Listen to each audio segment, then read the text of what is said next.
Dans cet appareil qui décolle, 305 passagers. Des Béninois qui effectuent le Hajj, le pèlerinage à la Mecque. Avant d'en arriver là, ils ont dû passer une nuit marathon. Une nuit passée à remplir les formalités d'usage pour le départ vers l'Arabie Saoudite. Le gouvernement a fait beaucoup.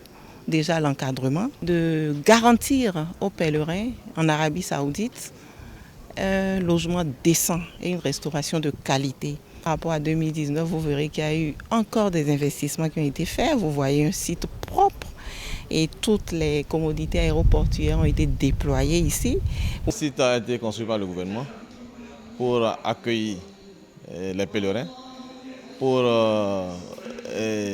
gérer toutes les activités aéroportuaires, afin que dès que les pèlerins quittent ici, ils aillent directement sur le tarmac de l'aéroport et embarquent dans les avions.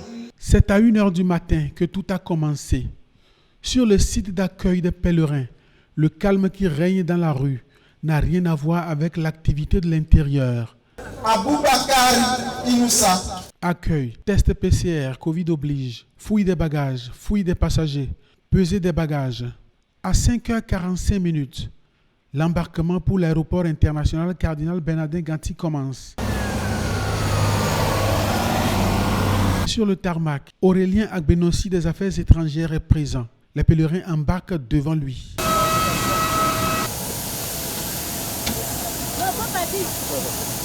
On n'est pas tous habitués, mais bon, le plus important c'est le Hajj. Le gouvernement s'en est occupé avec la rigueur qu'on lui connaît désormais. Le président de la République lui-même a présidé plusieurs réunions et nous avons fait un plan d'opération que nous suivons à la lettre.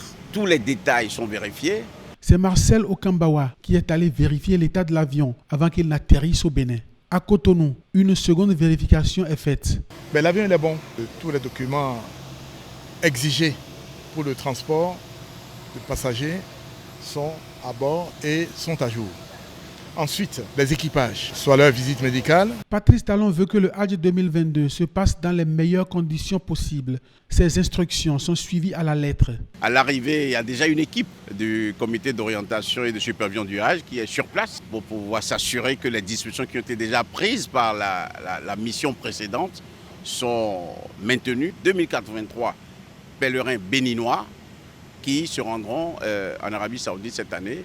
Presque tout le monde a embarqué à présent. Les derniers encore au sol saluent les efforts du gouvernement et de son chef, confiants que tout se passera bien. On nous a tout fait et c'est très bon. On remercie le président Talon. L'organisation est très parfaite. Nous allons prier que ce gouvernement-là aille en avance. Ils ont promis de prier aussi pour leur pays.